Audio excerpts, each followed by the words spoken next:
Okay.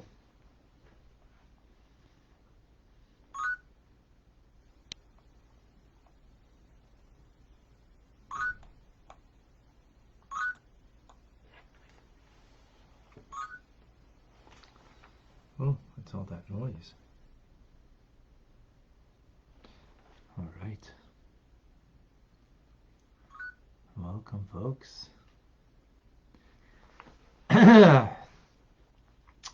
Welcome to Tanya Today. I'm Rabbi Ronnie Fine, coming to you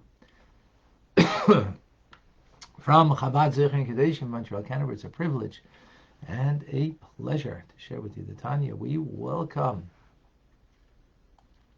from Brazil, Deborah. Good morning. Michael is with us in Germany, Eugenia in Calgary, Scott, Boker Tov in wherever you are, welcome. John is with us every morning in North Carolina. Good morning to Bering. I don't know if I pronounced that right. Welcome. Clem in Brisbane. Good evening. Julia is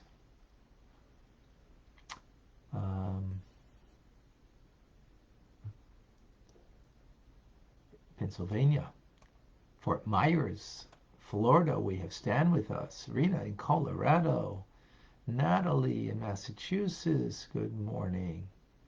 We have Liba and Davida in New York. Good morning. Boker Tov, early morning in Santa Rosa to Mark. Who else is with us? Johan, also in California. Diane in Arizona. Good morning. Andrea, she's very sick.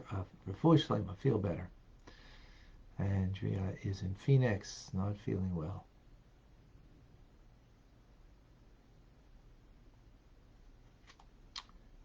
Feel better. South Carolina, Daphne is with us. David in Gold River, California. Rusty's in Texas. Who else is joining us here? Denise in Kansas. Okay.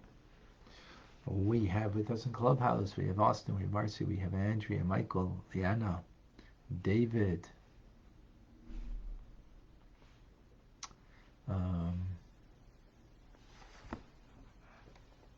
Instagrammers, we have McCoy in Peru. Carmen is with us.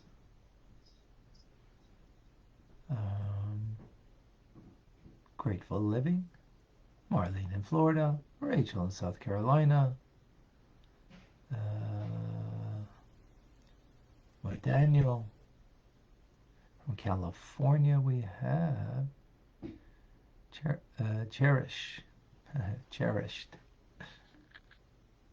Shopsy, welcome into Telaventa. Stan the Man.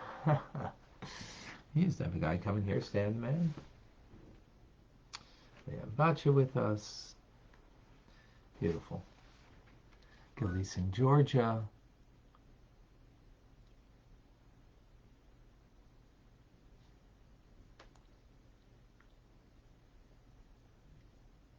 Carlos in Costa Rica. Merle is with us. Adam is with us. Beautiful.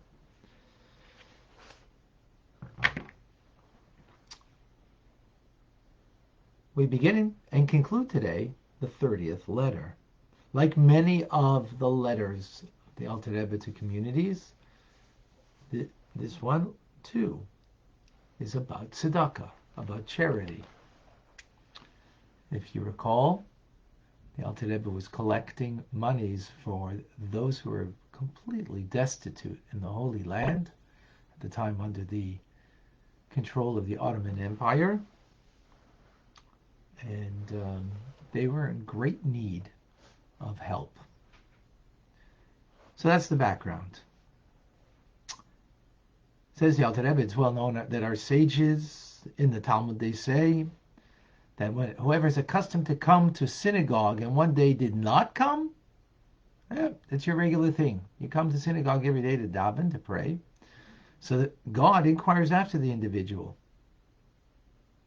This brings down verses to bring out this idea from Isaiah. Who among you fears God, who listens to the voice of prophetic servant, who walked in darkness, in whom no light shone? Says the Alter Rebbe, based on this Talmudic teachings, this is not only applied to prayer in synagogue, but it also applies to all the commandments, and especially the commandment of tzedakah, of charity, because they are balanced, they are equal to all of the other commandments, as our sages say in the Talmud. Meaning that if you are customarily give this charity or this amount or whatever it is, and you don't, God inquires after the individual, right? Even though giving is not bound by a vow, heaven forfend, right? So it doesn't have the legal force of a vow, and therefore you are obliged. Nonetheless, it's not becoming for a divine soul of men of valor who have a sense of presence of God that they should be restricting their charitable contributions to reduce the downflow of divine light and divine energy from the holy, meaning from the sphere of Malchus. Not a good idea to do that, says the Alter Rebbe.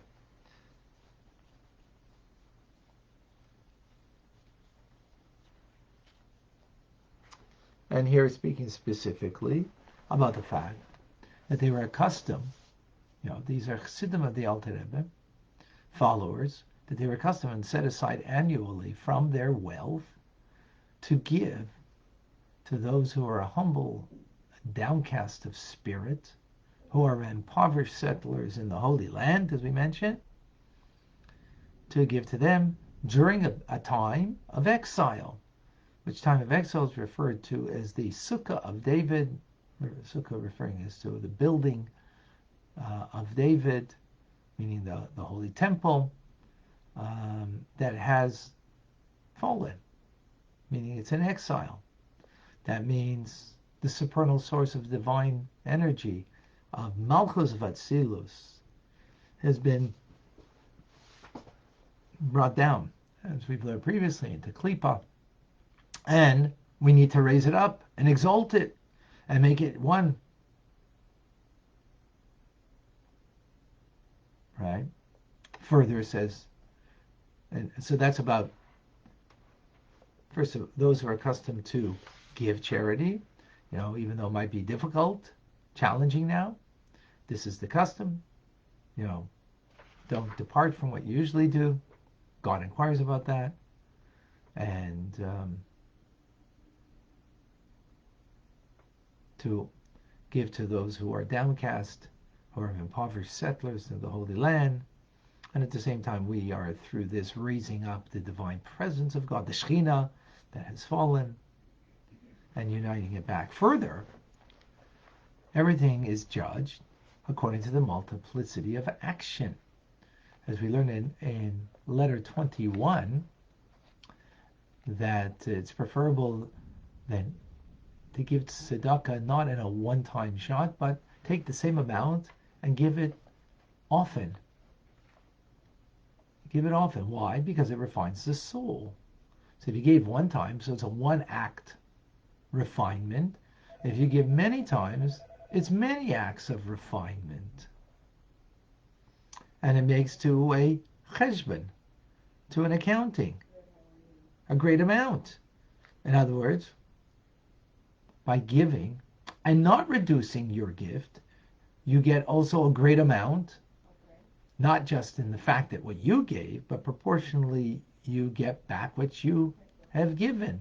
So don't reduce that, so you will not have a negative cosmic effect of the divine energy that will be returned to you.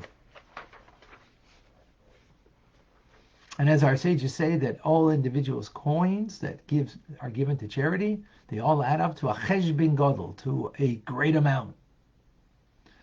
Great is God, right?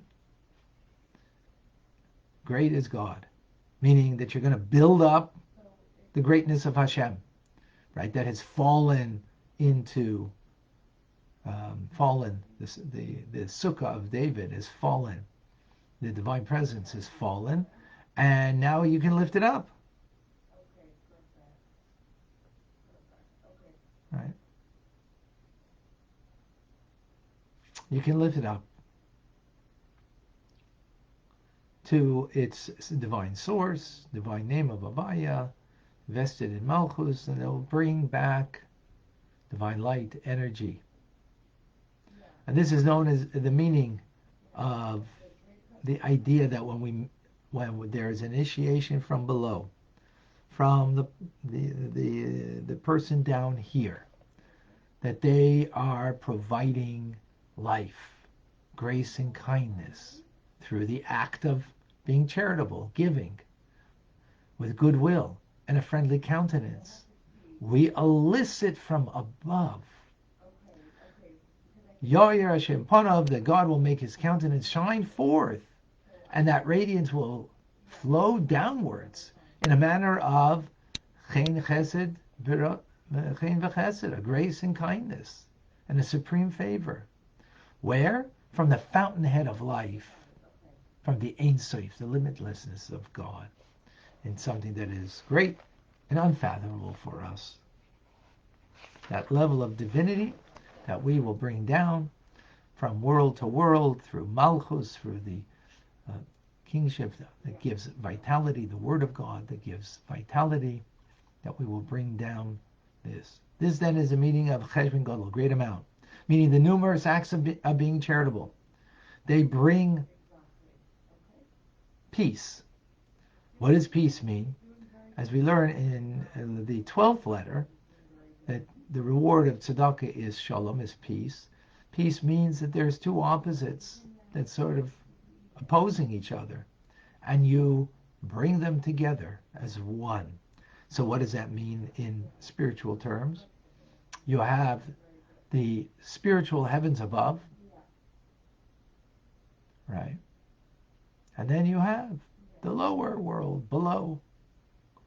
And through the act of benevolence that we have to another, that we do it, the act of charity in a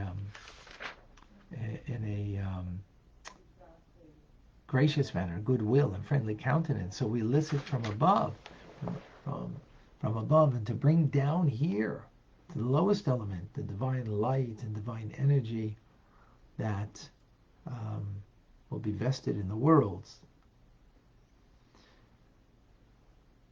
And that's the concept of peace, because peace brings two opposites together and unifies them. In other words, the lowliness of this world and the sublime level of the greatness, it's unfathomable, of God. Through the act of charity, we bring bring that peace, meaning unity, that coming together of that divine light down here in our world to us. Hence, the Alter Rebbe says this will suffice for the discerning. Therefore, if this is what you're accustomed to do all the time, to give, X amount, don't reduce it, so the blessings will not be reduced.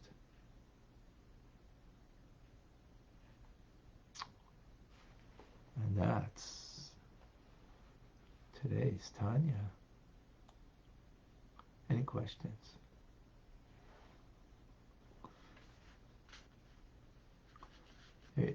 Today there's no TRC.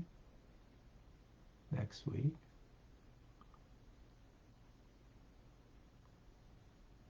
Tomorrow could be that the Tanya class may not be exactly at 9:30. So I will be at the Oihel. So I don't know exactly, but keep you posted. Questions? Alice, what does Torah study and other mitzvahs bring down? The light of God, which is not something that we fathom. We will in times of Mashiach. And in the last letter, as we explained, that you create a garment for your soul that you will have a glimmer of that experience that that the soul has, at least, um, when doing an act of a mitzvah.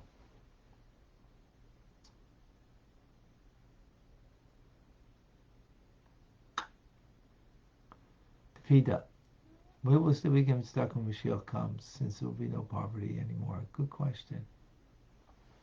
I would imagine so, but so, you know,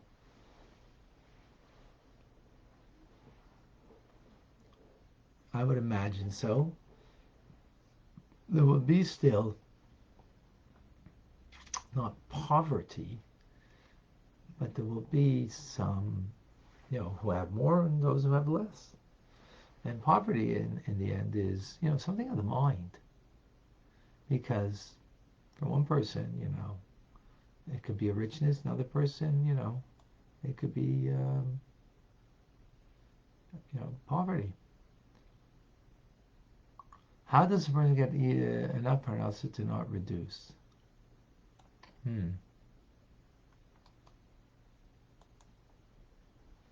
How to get, maybe by giving, that's how you'll get the parnasa. Maybe it's the opposite. In other words, we wait till we get enough money and then we'll give. Maybe it's the opposite. Maybe we give and then the parnasa will come.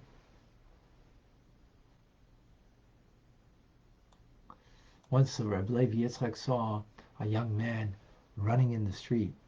So he asked him, young man, where are you? Where are you running? He says, to make a living. He says, well, maybe it's not in the direction you're going. Maybe it's the other direction. Sometimes we think we have the right direction in making a living, and sometimes maybe it's the other direction. Maybe if we give, we'll say, how can I give? I don't have enough. Okay. Give anyways. What to do if one's income changes lower due to layoffs? Listen, the Alter Rebbe is setting the bar very high over here, so on a personal level, that's a TRC question. That's a TRC question. The Alter Rebbe is speaking about from a godly perspective, not the challenged human perspective. And of course, the Alter Rebbe is saying that's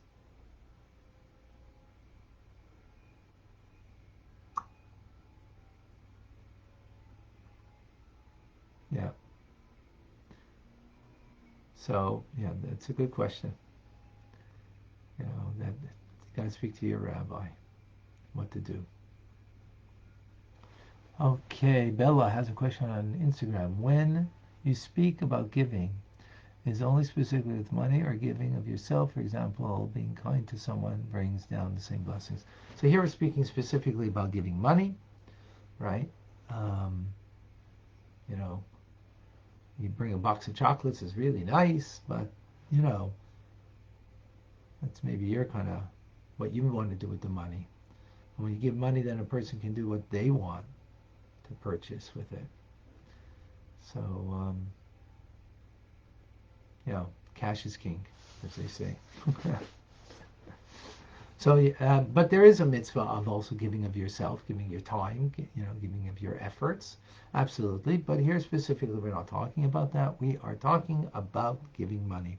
And what's the proof is that it's so hard that we still have a trouble sometimes wrapping our mind around it. Yeah, but I give of myself. Okay. Right. Understood. Varying. How to get to this state of mind?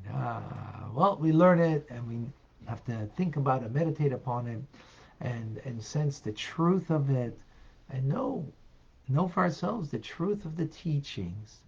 And the more we learn and sense the truth of the teachings, the more it'll become part of our makeup, our DNA even, that we give. We give and we give. Right? that's because if you're whole and complete and worthy, so of course you're going to be caring, empathetic, and giving. No question, right?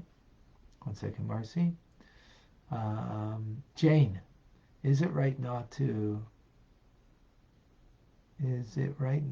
do it for a reason being a person receiving will use it to gamble? Okay, so an addict who's a gambler, don't give them money. Of course not. Give them food. Charity doesn't mean you have to give them only money, but it means using your money to give them something. So, buy them lunch, right?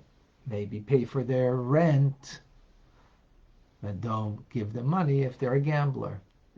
Totally. But you're giving of your money for something that of their needs. Excellent question.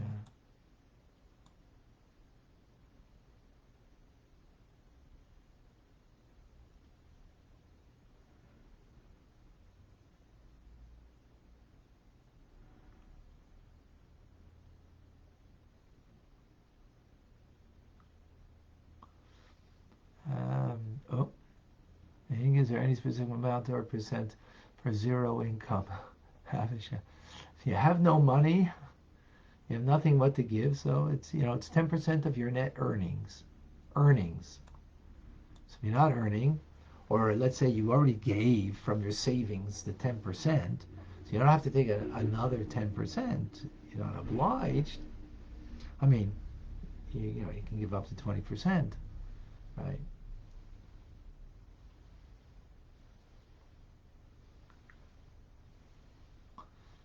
Well, you've been talking about a gambler over here being that. How bad is the punishment if a gambler stops giving after losing income? He's going to get more. It's more of the crime is more of the gambling than it is not giving in that instance, right?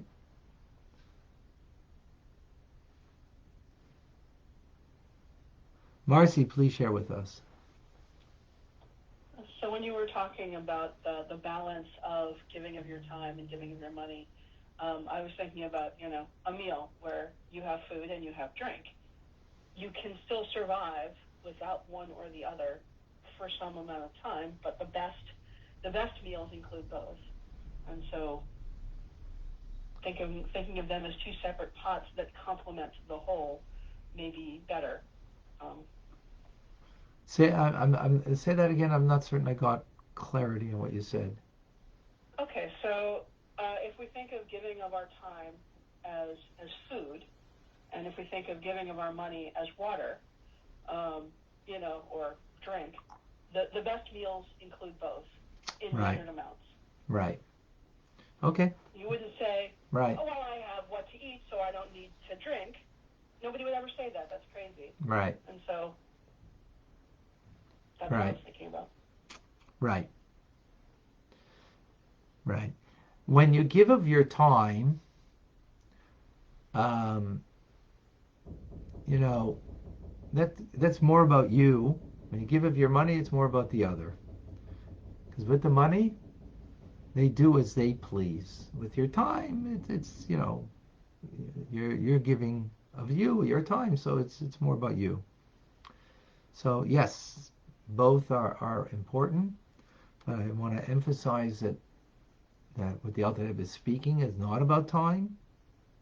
He's speaking specifically about money to give for tzedakah. So yeah, it's a very good analogy that you give, Marcy, and thank you. It makes it a nice way to look at it. But just remember that the main thing is the money, and we can see by the fact that everybody's like, yeah, but my time. It's like your money is like harder to give than your time. It almost sounds like, and that's what we see in the Shema. Then when we make one of the meanings in the first phrase of Shema, that you should love the Lord your God with all your heart, with all your soul, with all your might. That the word with all your heart means with your heart, all your soul means you're ready to give up your life. And then with all your might, one of the explanations, there's a few explanations of it, but one of it means all your money. Ma'id meaning your very possessions, your money. Are you ready to give up your life and then your money that comes after? That should come before. No, some people, their money is more dear than life, and it's hard for them to give it up. So that fits in over here with this idea that we want to always emphasize the time. Maybe behind that is the idea that it's harder with the money. It's easier with time, right? Perhaps that I'm just suggesting that that's perhaps something, but whatever. That's not so relevant. What's really relevant is the fact that what the Alter Rebbe is not speaking about time. So that's not the teaching of the day. Is there an importance of giving your time? Absolutely, absolutely. You know that we have to give of ourselves. In to give ourselves in such a manner. No question about it, right? No question. But thank you, Marcy. That was a nice, cute analogy or metaphor to use. Gilise, it says her daughter got her first tzedakah box, and she's 7. What's a good way to have her give to the box? Right now, she'll dump into her entire piggy bank in it, but I'm trying to have her do it continuously. Yeah, so tell her every day in the morning, right? Every day in the morning, she should take from there and put into the tzedakah box. That's beautiful. I've told this before, but Elise, thank you for sharing that. That's beautiful. My children, when they were younger, when they would see, like very young, they were 3, 4 years old or something, when they would see money, they would call it tzedakah. Because they only knew one thing you did with money, is you put it into the pushka, you give it to tzedakah. That's all they knew. They knew nothing else. I mean, obviously, because they didn't go to the stores and buy anything. Later on they realized, oh, money, power, I can buy candy with it, or pleasure. And then later, they grew, oh, money gives me power. So, but the basis of their education, of their experience, is that money is tzedakah, which is beautiful. So yeah, that's what I would suggest, Elise. Beautiful.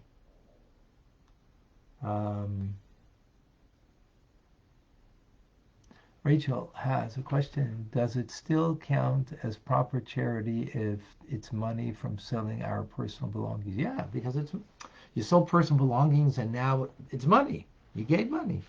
Absolutely. By the way, the truth is, if there's a drive, to give canned food, it's also money. It's the value of money, right? As opposed to your time, for example, right? I mean, time is money, as the saying goes. But time we also kind of waste very easily, right? Money, we're a lot more careful about wasting money as we are wasting time. Wasting time we're not careful of.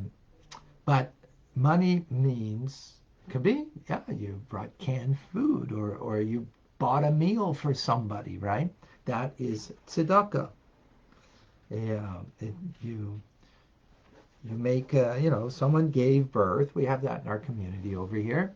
Someone gives birth. They make a meal train for like 2 weeks, 3 weeks, that the family doesn't need to make dinner. Doesn't have to make Shabbos. The community, they make food. They deliver. My wife just did it last week. I'll do it again. I think maybe even tonight, or it's next week. I don't remember. And that is tzedakah. It doesn't, it's money that has now been translated into food, actual food. And that is beautiful. Yeah. That is beautiful. Okay, folks, I actually have to run now. I'm sorry. I see there's still a bunch of questions. As I mentioned, I'm going to New York, so I need to, uh, you know. And tomorrow we'll have Tanya. It may be delayed because I'll be at the Oyhel at that time, and as a result, just not 100% certain about timing for the class. Maybe be earlier, maybe it'll be whatever. It's the Kinnis HaShluchim. It's the gathering of all the Rebbe's emissaries throughout the world, coming together, several thousand. And look out for me Sunday night by the banquet. I'll be waving to everybody to say hello amongst 5,000 people there. And we will, well, we'll see you tomorrow. Rambam is coming right up. I'm Rabbi Ronnie Fine, coming to you from Chabad Zeich and Kadesh in Montreal, Canada. It's a privilege and a pleasure to share with you the Tanya. Have an amazing day.